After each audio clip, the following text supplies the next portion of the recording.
I have a good comment for your notes. Now's the time to fix the next 10 years. Now, sometimes you have to come to grips with reality and with truth. That's what was good for me when I met Mr. Schoaf. I was 25 years old. He was 44 years old. And he brought me a wealth of experience, and he started asking me the tough questions. Big question. He said, are you reading the books that's going to take you where you want to go in the next 5 years? Excellent question. So you want to make sure. I would assume for all of you, to get where you want to be in the next 5 years, you're either reading the right books or you're not. That's kind of a brilliant statement, right? You're either engaged in the disciplines or you're not. But here's what we don't want to engage in. Disillusion. Hoping without acting. Wishing without doing. So the key is to take a look and say, where am I? What could I do to make the changes, to make sure that I can take more certain daily steps toward the treasure I want, the mental treasure, the personal treasure, the spiritual treasure, the financial treasure. I don't want to make any errors. Now's the time to adjust my daily program to take me where I want to go. You might draw a little circle. This is where you are. 10 years from now, you could be here, or 10 years from now, you could be here. And the difference in 10 years between here and here could be significant in money and lifestyle, treasures, equity. In 10 years, an incredible difference. But right here, a small difference in the change of discipline, the change of thinking to start you on this journey versus this journey. Now, it's also very important intellectually to know whether or not you're headed this way or this way. And once you decide, 10 years from now, I think that the gathering of my intellectual and personal and spiritual and moral and economic treasure may not be that great. The key is to start right now making these changes to walk this new road. But here's what's exciting to me. Just a few daily disciplines makes a great deal of difference in 1 year, 3 years, 5 years. Just a few daily disciplines. Whether you wind up here or here. Good question. 10 years from now, you will surely arrive. The question is, where? We don't want to kid ourselves about where. We don't want to kid ourselves about the road we're walking. I had a day shortly after I met Mr. Schoaf called, Do Not Kid Myself Anymore Day. I don't want to go disillusioned anymore. I was using the cross-finger theory back when I was 25, 24, 23. I finally decided that the cross-finger theory was not going to get me what I wanted. That isn't where the treasure lies. That I'm going to have to make sure which of these ways I'm headed. But a few reading disciplines and a few disciplines of mind and a few disciplines of activity, and you can make all the difference in the world whether you wind up here or whether you wind up here. But just a few changes. Sometimes we get the idea that we're doing about 10% and there's about 90% more that we need in order to make the difference for our fortune. And probably the opposite is true. We're doing enough things to have bought and shared in the good life so far. And maybe all you need is that extra 5%, 10% of intellectual change, activity change, a refinement of discipline, a refinement of thought. And all we need is the ideas to make those simple changes. And the equity starts gathering in 1 year, 3 years, 5 years, 10 years. So here's one of the key questions of the evening. Starting tomorrow, what are you going to do that'll make a change in your life's direction? Good question. What are you going to do starting tomorrow that'll make a difference? Now see, if you don't do something starting tomorrow that'll make a difference, guess what?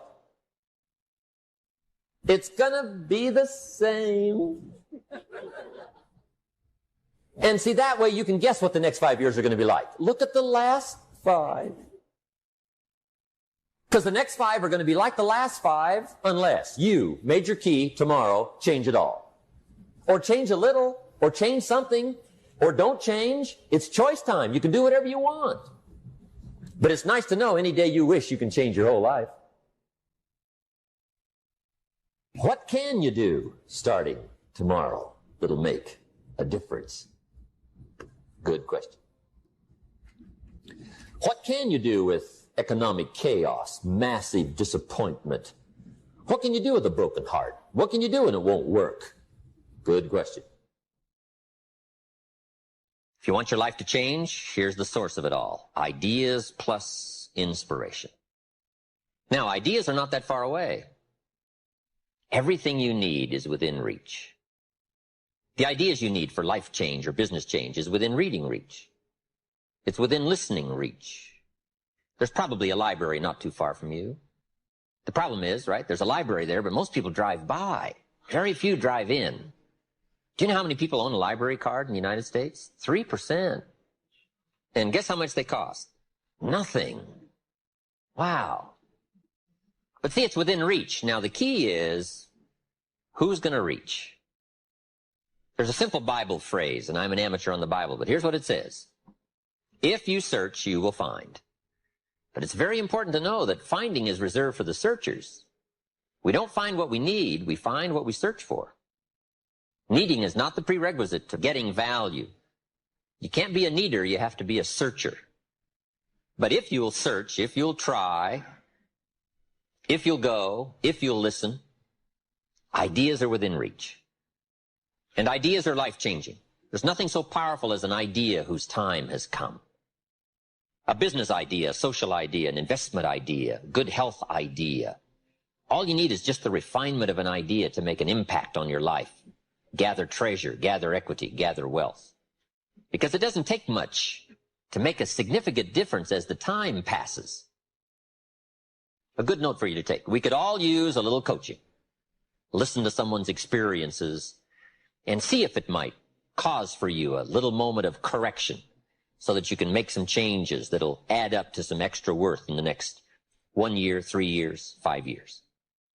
All kinds of ideas, health ideas, enterprise ideas, living a better life ideas.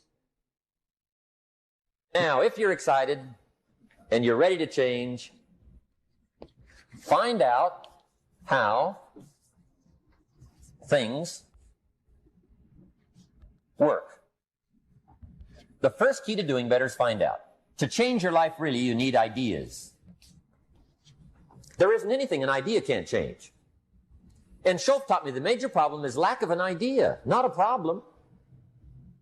At first, I didn't have any money. I said to Mr. Schoff, I don't have any money. He said, that's not a problem. Now, see, up until then, I always thought it was. Right? I was confused. He said, no, the problem is lack of an idea on how to create money and wealth. It isn't lack of money, it's lack of ideas. So if you get the ideas, see, you can change anything. Now, to get ideas, you need a constant study of finding out. Now, Schoff also said, when you find out something that works, put the information in your journal. Don't use your head for a filing cabinet. Put it in your journal so that you can do the next best thing. Repetition, repetition, repetition. Go over it. And if you repeat it, go over it, sure enough, someday, some mysterious day, the idea takes root, starts to grow, and shows up in your bank account, and your dress, and your personality, and your lifestyle. But capture the ideas in your journal. Find out how things work. Schoff gave me this word for my life change. He said, study. Great word. If you wish to be successful, study success. If you wish to be happy, study happiness. If you wish to be wealthy, study wealth. Don't leave it to chance. Make it a study. Some people just go through the day with their fingers crossed. See, that won't do it. You've got to study the things that can change your economic, social, spiritual, personal life. Become a good reader. All of the successful people I know and work with around the world, they're all good readers. Curiosity drives them to read. They got to know. Become a good reader. Now, that's my opinion. Listen to the other lecturers and listen to me and make up your own mind. Don't be a follower. Be a student. Okay? I say, really, for life change, you got to read. One way to learn is from your own experiences, but another way to learn is from other people's experiences. See, one book might save you 5 years if you read it. Did you know there's books on how to be stronger, more decisive, be a speaker, be a leader, have a better effect on other people, develop your personality? Did you know there's books on that? And people don't read them? How would you explain that? And they can read. Did you know that hundreds of successful people have written their stories in books, and they wrote down how they did it, and people don't read it? How would you explain that? The guy's busy, I guess. You know, you get tied up. The guy says, well, yeah, you work where I work, but the time you struggle home, it's late. You got to eat a bite of supper, watch a little TV, get to bed. You can't sit up half the night reading. And the guy's behind on his car payment. Good worker, hard worker, sincere. But you got to be better than sincere and work hard. Otherwise, at the end of your life, you'll wind up cold, stony broke. You got to be better than a good worker. You got to be a good reader. You may not be able to do all you find out, but you should find out all you can do. See, you don't want to wind up at the end of your life and discover that you've lived only 1/10 of it. And the other 9/10 went down the drain. Not for lack of opportunity, for lack of information. Now, here's the best human virtue for finding out. Curiosity. Make a note of that. Curiosity. Be curious. You might add a word to it that'll help. Childish curiosity. What will kids do if they want to know something bad enough? Bug you. That's the phrase. They can ask 1,000 questions. You think they're through? They got another 1,000. They'll drive you to the brink. It's a virtue. When you gotta know, be like a child. In fact, Jesus, the master teacher, said, unless you can become like little children, you might as well forget it. You don't have a prayer.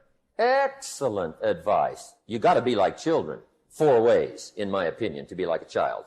Number 1 is curiosity, and number 2 is excitement. Get excited like a child over your ability to make yourself do anything for change. 3rd is faith.